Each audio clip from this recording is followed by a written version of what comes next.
Hi, I'm Giles Martin. I'm here in Abbey Road Studio 2. I was actually born in 1969 on John Lennon's birthday, which fascinated him. He said to my dad, "No, you're not sort of arsehole he's going to turn out to be." It's funny, growing up as a kid, having a father like George Martin, you can't compare it to anything else. I've never actually swapped dads with anyone. But we didn't necessarily, myself and my sister didn't necessarily grow up in a terribly musical house, apart from, as a kid, I noticed my dad played the piano a lot, and odd people would come back and forth. In fact, when I was a playgroup, they went around the class, and I was about 4 or 5, and they said, what do your parents do for a living? And they, my dad's an accountant, my dad's a lawyer, my dad's a truck driver, whatever. And I said, my dad just sits at home and plays the piano. And it turns out he was writing, I think he was writing the music for Live and Let Die, the film at the time. And there's huge embarrassment amongst my parents. They go, he's not employed, he's got a proper job. And so it wasn't a sort of thing. I think growing up I didn't necessarily grow up in a musical household. It wasn't, I had the privilege of meeting people like Paul McCartney at an early age and meeting, the Beatles at an early age, but they were just friends of my parents. It didn't mean a whole lot to me as a kid. I remember when I became interested in the guitar and became interested in songwriting, Paul did say to me, he was incredibly encouraging. He goes, "That's great, I find it difficult to write songs, and I'm Paul McCartney." So I did have a privileged sort of background as far as that goes. My parents were always very wary of me getting a proper job. I learned to play the guitar, as some people might be able to see, quite badly. But behind my parents' back, it was a thing, don't join the music industry. I'm delighted I did. In fact, I really got involved in music because my dad started to lose his hearing when I was about 16, and he needed a second pair of ears, and he didn't really want to tell people he was losing his hearing, so I became his ears to a certain extent. I'd come in and try and help him. Through that, I would learn off him, and we started working together. And it was actually a great thing because I was needed to a certain extent by him, which is nice as a son and a father working together. At the same time, he was always very good. He never had a sort of "that's my boy" kind of attitude. He was always very receptive to my ideas. And in fact, he's been receptive to people's ideas throughout the whole of his career. And he treated me no differently and was always open to my suggestions, however wrong they may be. And God knows I made lots of wrong ones. So it gave me a chance to learn, and gave me a chance to respect him for what he does and what he's done. I never I was never any good at learning songs off by heart. I mean, I bluffed my way through most things. I've never been terribly accurate at playing anything. I can play a number of things very badly, but I was much more interested in playing for a reason. So as soon as I learned to play the guitar with a friend of mine, we started playing in the underground here, started playing in tube stations. Playing whatever songs we could learn, basically, as you do. And my dad was especially distraught by this. He didn't want, George Martin's son being arrested because it's illegal. At that stage, it was illegal to busk. In fact, the way we played it should have been illegal, but it was illegal to busk. And I then got into playing bands. I formed a band, as you do, and I had a great time. I think playing in a band, learning to play an instrument, learning to play a guitar was the best thing I ever did. And not that I practice the guitar or play it very often now, but it opens so many doors as far as if you're willing to play it to people, if you're willing to bore people with it. It's great, to meet people and chat. It's like a great hobby to have. It's better than video games, for instance. And I think that being in a band taught me more about recording and music, fun enough, than being the son of George Martin did. Because if you're the son of someone, people expect you have this knowledge, which generally you don't have. People think you grew up in recording studios. Of course, I'd spent more time in studios than probably other people are 16, but it's still just a row of buttons.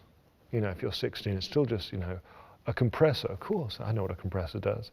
I hadn't got a clue for a long time because people expect you to know these things. But if you're in a band, especially as I was in an unsuccessful band, you have a chance to make a whole lot of mistakes and learn stuff. And the hardest thing, not that it's a bad thing, but the hardest thing if you're a son of someone famous or a child of a famous person is you don't get that many chances to make mistakes before people go. People are hoping for the second coming. People are going, he's going to be just like his dad. And if you screw up, you're then the other way. He couldn't get a proper job. And so being in a sort of hidden band gave me a chance to learn. And that's what, music is about evolving. It's about discovering new stuff. It's about learning new songs. It's about learning how things work. It's not about playing the same old things every day, then things become boring.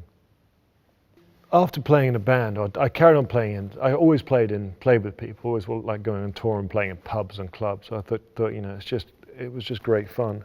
And I started writing jingles, I started writing commercials. I started doing gasoline adverts. That was for France. French gasoline was the peak of my life. And that was when I was at university. And then when I left university, I wanted to become a record producer. I wanted to write music for people and produce people, but I couldn't. I didn't have any, what do? You can't go, I'm the son of George Martin, let me produce you, or give me a job. And so I ended up working in press. And at the same time, I started looking at bands. And funny enough, my dad was he was nervous, I think, of me following in his footsteps at this stage. And I saw a band called My Life Story. They're playing My Life Story. They're playing at the Astoria in London. And I went to go see them play, and I thought they were good. And they had a whole lot of strings, and I did an arrangement of them and produced them. And they released a single that became sort of #1 in Melody Maker and Enemy and the Cool magazines. And someone showed it to my dad and said, look what your son's been up to. And I was just doing it in the evenings, as you do if you're a fan of music and you want to get into music. And that kind of opened doors for me. I left the press job and became a producer. Production engineering is something that you learn stuff all the time with, like any sort of music. I mean, I think for me, starting out and how I am now, if I can work in any form of music, I'm happy. It doesn't matter. It's just, I think I produce more stuff now and remix and mix stuff now, probably because in a way it's what people expect of me, and maybe I'm okay at it. The Love project came from the fact that they needed to do a show. It was George Harrison and Guy Liberté, who's the head of Cirque du Soleil, were friends. And they decided to do a show, and they decided they couldn't have anyone singing Beatles songs a la Mamma Mia. They didn't want, a chorus singing Hey Jude on stage. And I think that's the right decision. And so they approached my dad, and I'd just had quite a lot of success in the UK doing classical stuff at the time. And Apple came to see me, and I sat with my dad and talked to them about it. And I said to them, I could try creating a gig that never happened. And Neil Aspinall, who was the head of Apple, said, I'd love, we talked about, because he was their roadie, we talked about their shows. We talked about, starting off with Long Tall Sally and finishing with Twist and Shout, or, creating the thing. And I said, well, listen, with Pro Tools and digital stuff, I can perhaps create a gig that never happened. So, under complete secrecy, I went upstairs here into a very small room and took some material, and I took at the beginning, the drums from the end, and Get Back, because I realized they're the same tempo, and because I thought I'd start a gig, never happened, with a drum solo going into a song, and started moving things around, and people said mashing up. I always thought it was a bit rude. And then thought, how am I going to start this? And got the piano from A Day in the Life and turned that backwards, because I thought if that makes a good ending, it'll make a good beginning as it sucks into the chord from Hard Day's Night. I just had fun, And my view was, if I can impress my dad doing Beatles stuff, then that's pretty good. As a son, you're always trying to impress your dad, I think, or compete in some way. And it just so happened that it was on Beatles stuff, and I was auditioning for the Beatles. And I really thought that they probably wouldn't like it.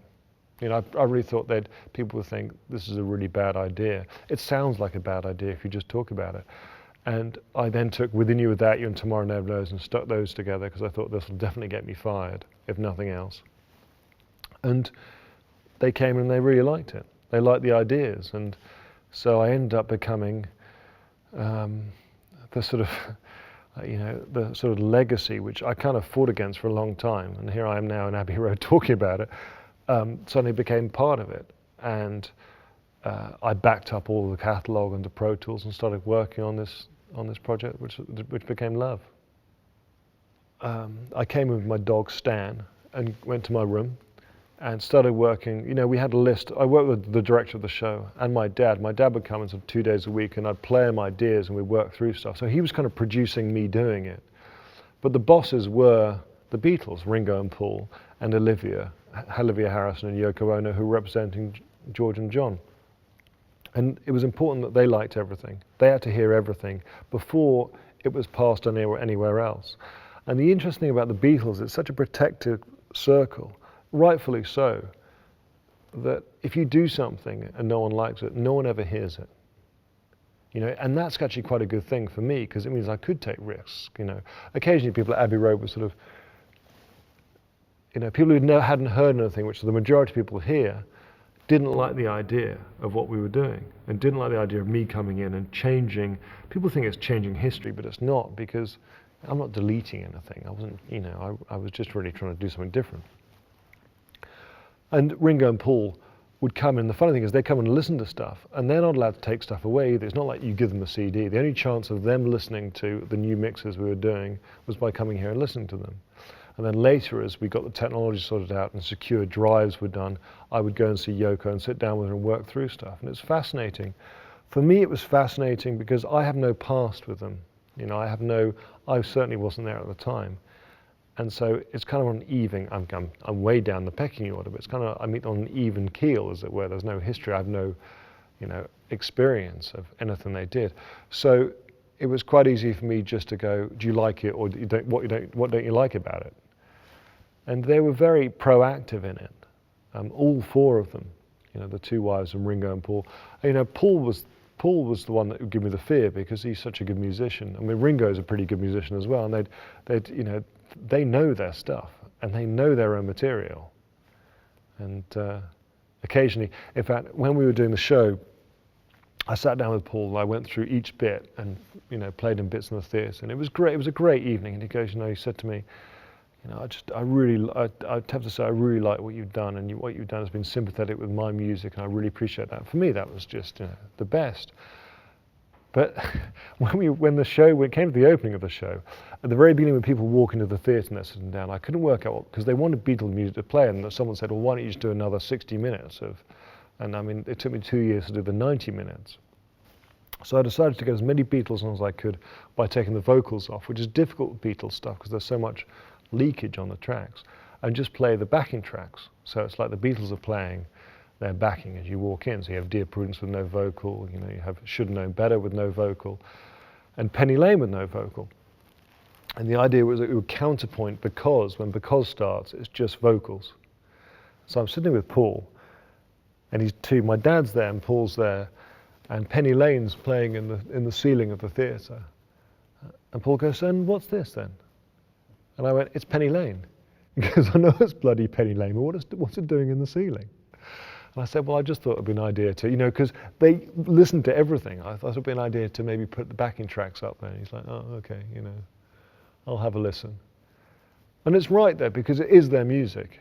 And, you know, and my dad sometimes, you know, he feels embarrassed because it's not his music, and it certainly isn't mine. It is theirs. There were 4 Beatles, and it was their band, and that was it. There's no 5th Beatle.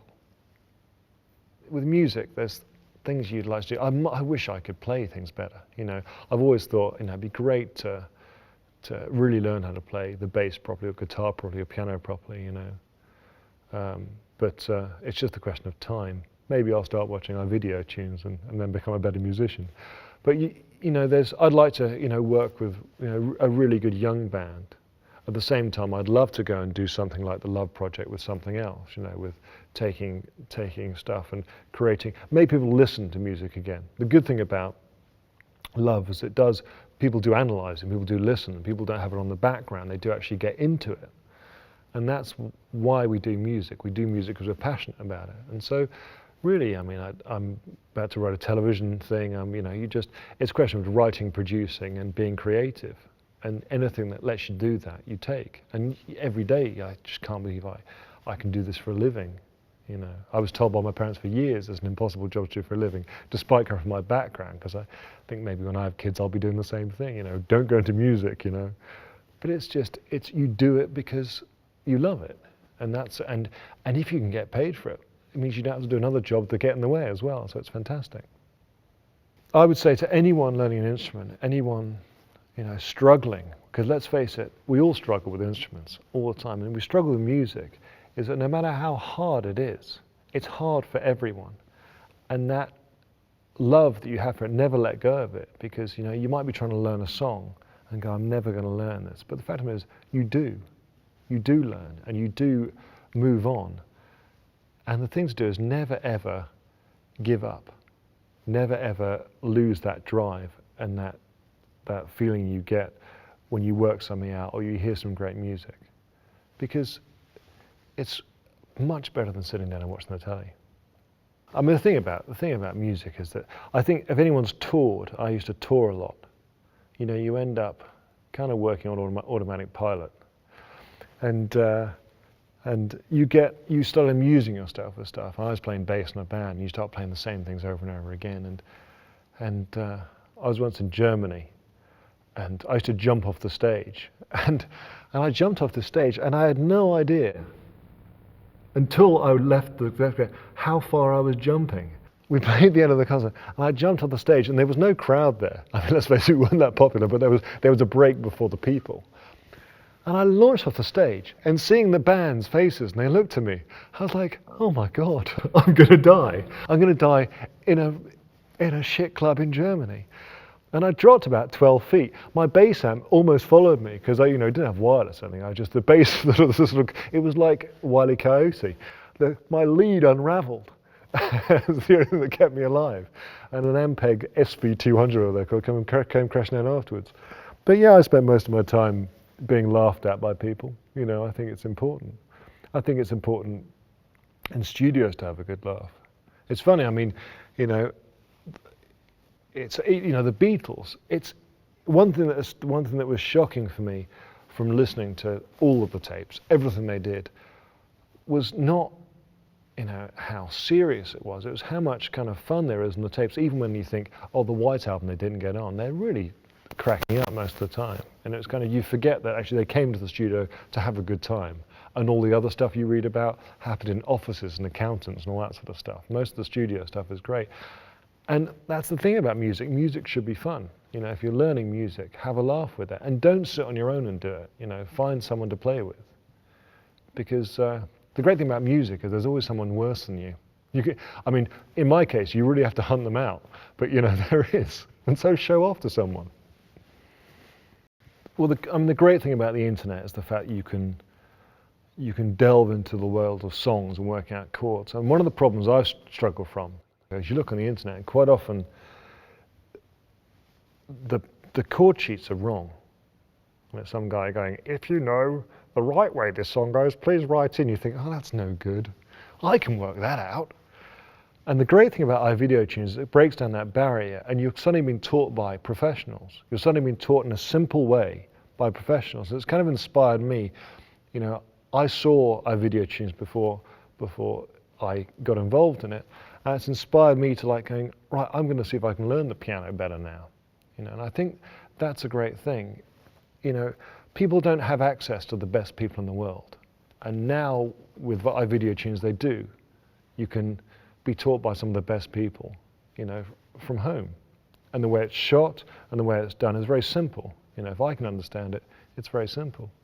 So I think it's a great thing. It's a great learning tool for people, and I think hopefully it'll create great musicians in the future.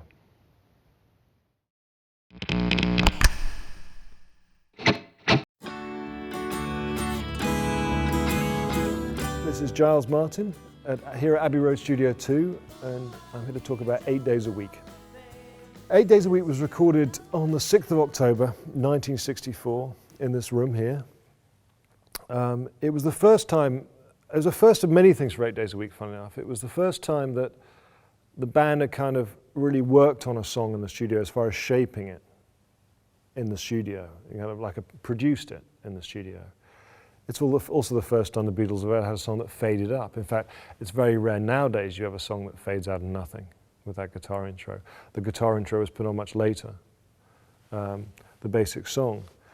The song came about from, in the very early periods, or the early few years, the Beatles, Paul and John, would write facing each other. They'd sit in the studio, as they moved on, it's well known they'd write songs separately and come and meet up and play each other's songs and work on middle eights and stuff. But 8 Days a Week is a song from that fruition.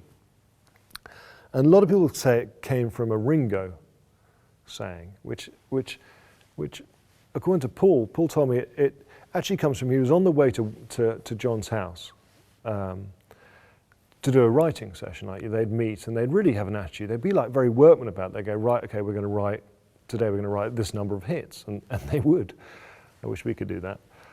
And he was in the car and he had a driver driving him to John's house. And Paul was saying, how are you? You know, you're all right? You're fine? Yeah. And he goes, so you've been busy? He goes, oh, you know, recently I've been working 8 days a week. So I was like, oh, interesting. So arrived at John's house, went 8 days a week, and they wrote the song. It was as simple as that. I mean, the poor driver never got it.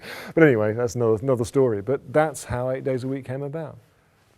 So 8 Days a Week's a fairly straightforward, simple pop song, I suppose. It's catchy. It has a classic Paul moving bass line, a bit like, you know, All My Loving, that kind of thing.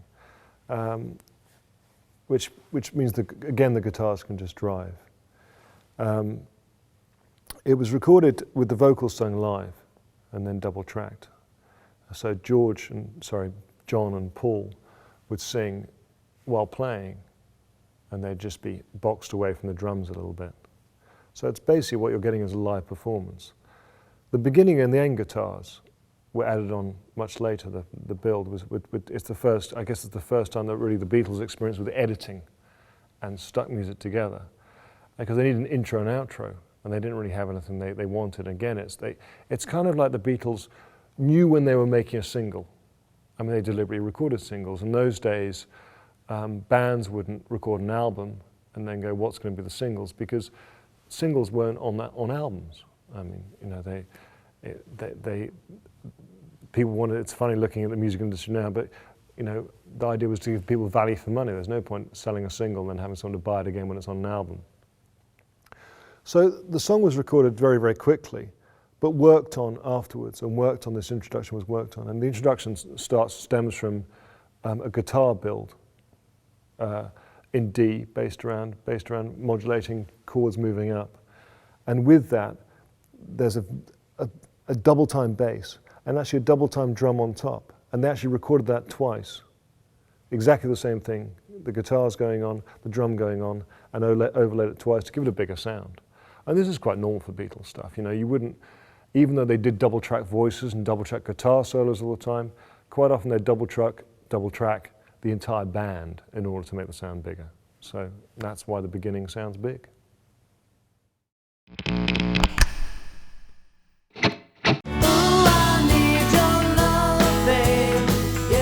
The intro section and the outro section, which they put in later, is based around triads. I think they're called triads. That's either Chinese mafia or guitar chords. Based around following D, and I think it was done in 2 parts. I think it was done, which is a D chord with the D ringing out on the bottom, moving up to an E. Again with the D in the bass, moving up to a G. Again, you've got the D on the bass, back into. And these are the intro builds. And the same way, I think they doubled it, 2 guitars playing it, with an E on the top, which is this. This is a D chord with an E on the top. Again, going up to an E. Going to a G if my fingers can reach. Back to a D again. And that's the very beginning then.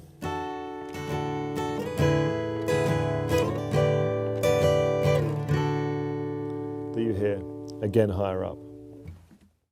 Okay, so the main rhythm guitar part for 8 Days a Week is just a strum. It's just John and strum. And that bass line is what's driving it. So the guitar's just jangling, just playing the D, to an E, to a G, to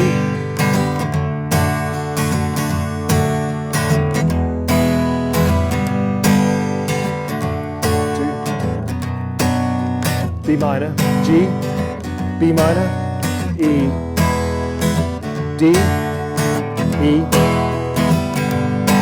G, and that's the thing of the chord. At the same time, you've got George, I think, playing a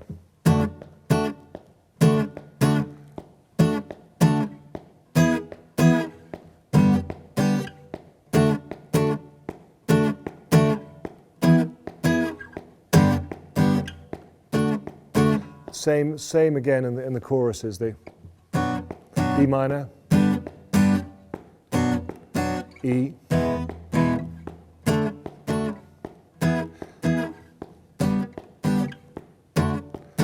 which counteracts the bass, and that's of course an electric, and it's just making sure you've got a good offbeat going on. Okay, so 8 Days a Week is a classic sort of early McCartney walking bass line, which I'll bluff for you now. It's based around D, a bit like, you know, All My Loving early on was based around E, and it's just a walking major to an E, following the chords.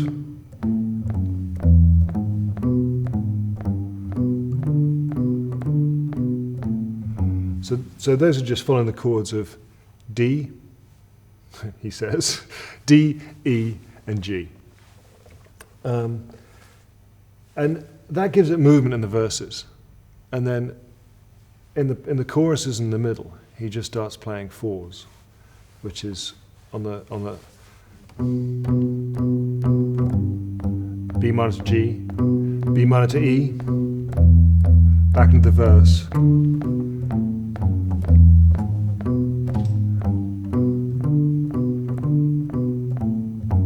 It really is that simple, which gives the song movement, at the same time you can still bash out the chords on a guitar, and gives it swing as well. And that's the whole, you know, the Beatles always had swing in everything they did. Nothing was that straight. And then again, the choruses, again, are just playing fours. So from the A, so the middle section, from the A,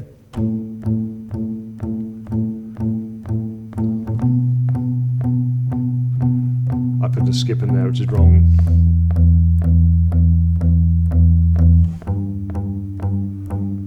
Can't get any easier, even I can play it.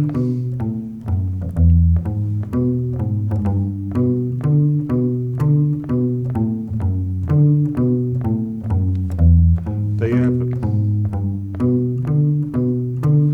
And then the very beginning, in the build in the beginning, you have a mad triplet. Is how it starts. It's just that build is a mad triplet, which is doubled on the drum I mentioned earlier.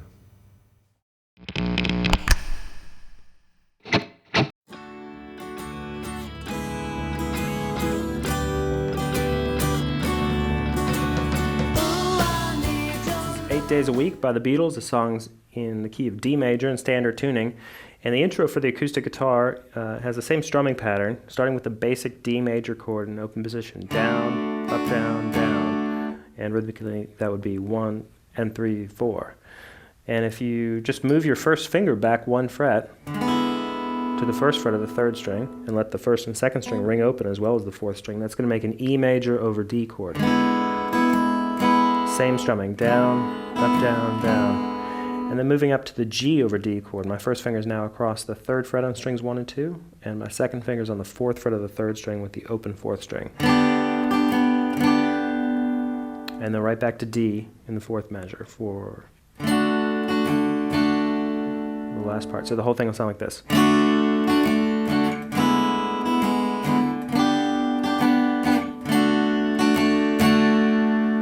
And that's the acoustic guitar intro for 8 Days a Week.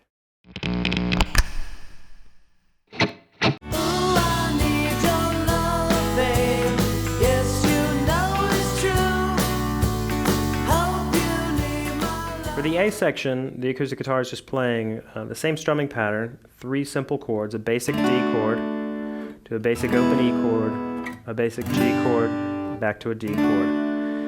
And the strumming pattern is just going to be 2 quarter notes and 4 eighth notes. So that would be down, down, down, up on each of those chords. So it'll just be like this. E, E, G, D, and it repeats.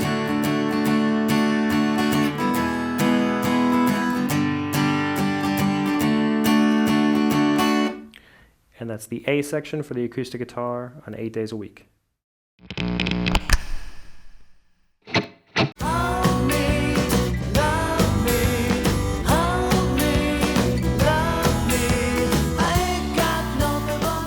Section, the strumming pattern changes, as well as the chords, of course. So it starts with a B minor chord, and for the B minor, just like any bar chord, your first finger is going to lay across multiple strings. So I've got it across strings 1 through 5 at the 2nd fret, and I'm muting the 6th string with the tip of my first finger. That's important. That way you can go ahead and strum all 6 strings and not worry about hearing the open 6th string ringing in it. The 2nd finger is on the 3rd fret of the 2nd string, the 3rd finger is on the 4th fret of the 4th string, and the 4th finger is on the 4th fret of the 3rd string. So it's B minor. And the strumming pattern that changes is just going to be down, down, up, down, like that again. Down, down, up, down. And rhythmically that'd be 1, 2, and 4. To a G6 chord. And for a G6 chord, what you're going to do is actually just play a regular G in open position and not fret the top 2 strings. So you just let those ring open. G, same strumming pattern, back to B minor, and then to a basic open E major chord. So that's really the first 4 measures of the pattern. After that, it goes back to the same chord sequence that we had in the A section for 4 measures. The D to E to G to D. And so you can really think of that as 2 separate sections, and the strumming needs to change between them. So it'll sound like this.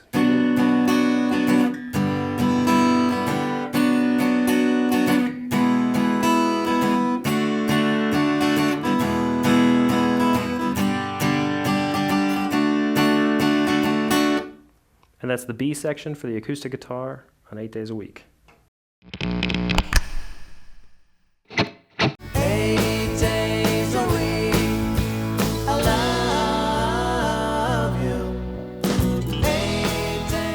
For the bridge, you're going to basically switch to a strumming pattern of just quarter notes for most of it. It starts with an A chord for 2 measures to a B minor chord. And when you hit the B minor chord in the 3rd measure, you're just going to let it ring for almost 2 full measures. It goes 1, 2, 3, 4, 1, 2, 3. So there's a little up, down strum at the end of the 3rd beat, after the 3rd beat in that 2nd measure. So you get 2, 3, 4, 1, 2, 3, and 4. Back to E, 1, 2, 3, 4, 1, 2, 3, 4, to G, to A. So the whole thing sounds like this. 2, 3, 4, 1, 2, 3, E, to G, A. And that's the acoustic guitar and the bridge for 8 days a week.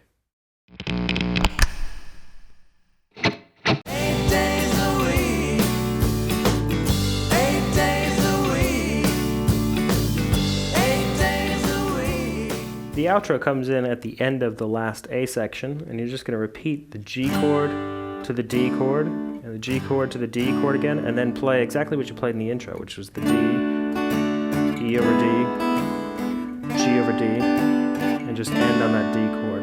So the whole thing will sound like this.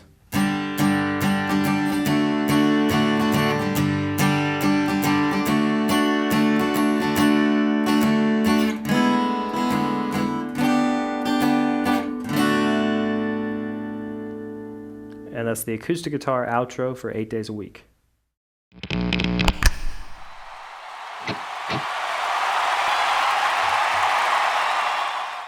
This is the acoustic performance of 8 days a week.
The electric guitar tone on 8 Days a Week is very simple, and you want to use the bridge pickup on a semi-hollow electric guitar and plug into the clean channel of the amp, and it's just real bright. So just roll the treble up a bit and make sure the mid-range is high enough for it to really project, and the presence up as well.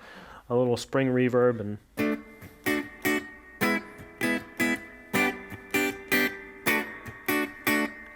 and of course the bridge pickup's the most important thing with that. So that's the electric guitar tone on 8 Days a Week.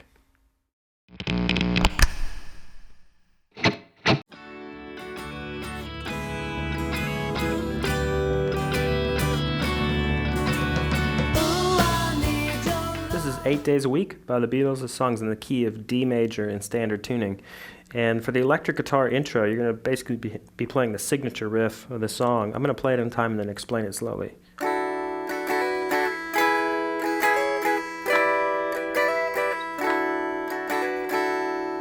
So as you'll notice, that's pretty much the same little figure that I'm moving up the fretboard. And I'm starting on a D chord with my first finger on the 10th fret of the second string, my second finger on the 11th fret of the third string, and my third finger on the 12th fret of the fourth string. The idea is to get the open first string ringing in there with it. So when you strum, you should hear all four of those notes for a D add 9 chord. And you're going to strum it, and on the third strum, you're actually going to hammer the fourth finger into the 12th fret of the second string, and then lift it off and strum again. So again, that's... And the idea is you're just going to move that chord shape up 2 frets. It's now an E chord. And then moving it up 3 more frets to the 15th fret, first finger at the 15th fret for a G chord, G6. And back to D. So slowly that's D, E, G, D. And that's the electric guitar intro for 8 Days a Week.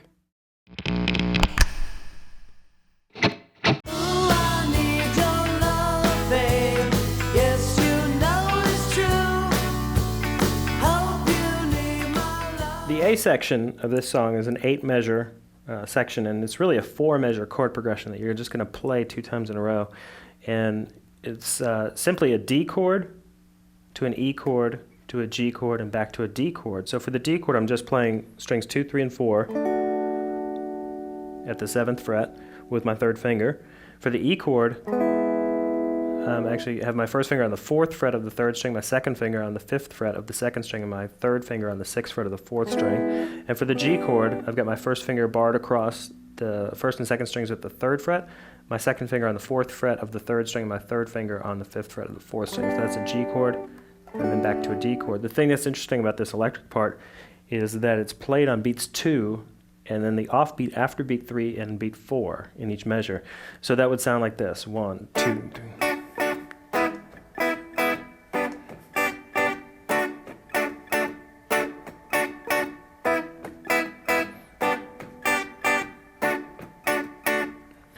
And you can see as I'm strumming that, I just release the pressure. As soon as I hit the chord, my fingers actually just release the pressure from the strings so they lift off the fret. The strings actually disconnect from the fret to shorten the sound of the notes. But my fingers don't lift off the chords. I'm just going and just letting the pressure off. So that is the electric guitar for the A section on 8 Days a Week.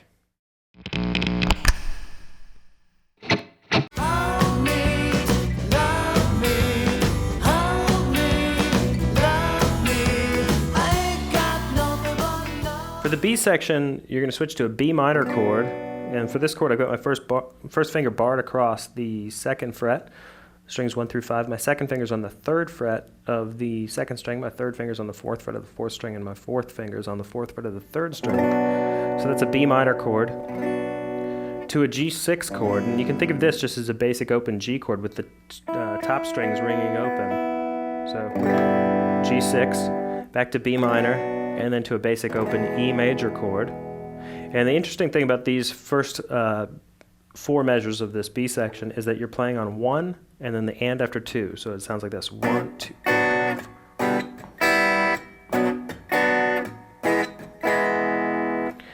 And after that, for measures 5 through 8, it just simply goes back to the same pattern that we had in the A section for 4 bars, the D, E, G, D part. 1, 2.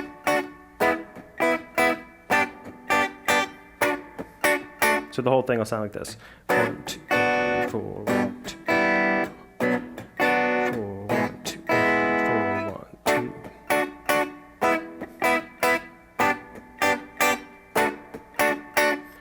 And that's the electric guitar for the B section of 8 Days a Week. 8 days a week, I love you. 8 days. For the bridge, the electric guitar plays pretty much the same chords that the acoustic plays, it's just that it's a different rhythm.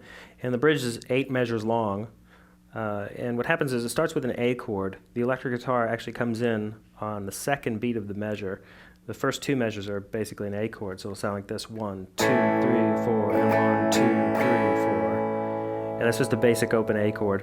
And then it switches to B minor, a B minor bar chord, which we've had, of course, in the B section. You just let that ring for 8 beats, 2 full measures. 2, 3, 4, 1, 2, 3, 4. Then it goes to a basic open E major chord. You're going to start on beat 2 again. 1, 2, 3, 4, and 1, 2, 3, 4. And then to a G chord in the 7th measure. And this time you're going to actually play the rhythm that we had in the A section, the 1, 2, 3, and. So it sounds 1, 2, 3. To an A chord, same rhythm, 1, 2. So the whole part will sound like this: 1, 2, 3, 4, 1, 2, 3, 4, 1, 2, 3, 4, 1, 2, 3, 4, 1, 2, 3, 4, 3, 4, 1, 2. And that's the electric guitar for the bridge on 8 Days a Week. 8 days a week.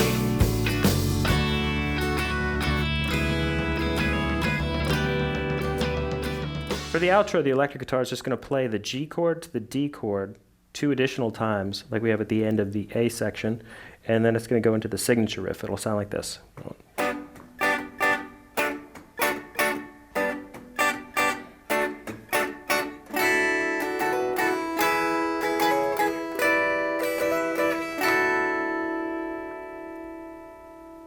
And that's the outro for the electric guitar on 8 Days a Week.